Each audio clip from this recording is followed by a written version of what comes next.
Another great feature of libraries is the fact that you can collaborate with other users and have them share your library assets. This can be really helpful when working with a group of people because you can be assured that everyone is using the exact same assets. Let me show you how this works. I already have a library and I've populated it with several items that we're using in our document. I want to share this with someone else that I'm working with.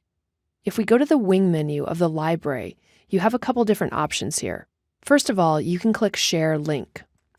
If you select Share Link, it's going to open a browser window and it's going to give you the option to choose that your library is going to be private, which means that only you can view the library, or you can make it a public link to share a read-only view of this library with others.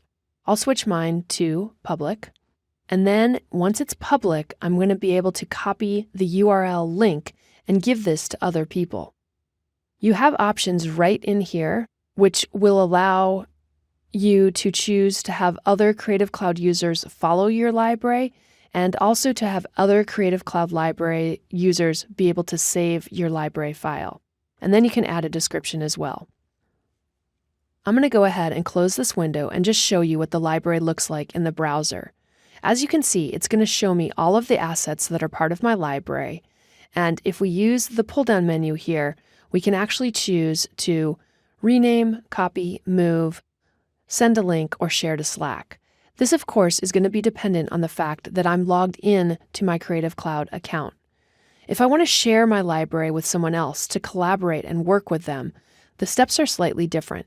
I'll go back into Illustrator, and from the wing menu of the library pane, I'm going to choose Collaborate. I'm going to enter my friend's email address, and I'm going to invite them.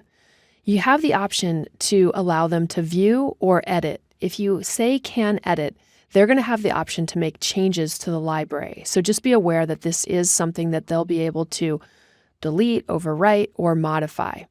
I'll invite Caden, and now you can see that he's going to be listed as one of the collaborators. Caden's going to get an email, which is going to have a link to the library, and at that point, he'll be able to click on the link and be able to access the library.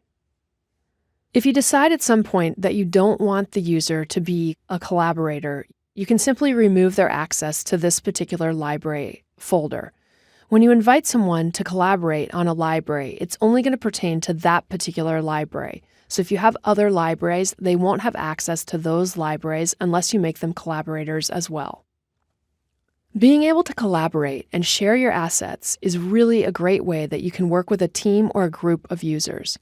I really love this feature in regards to libraries.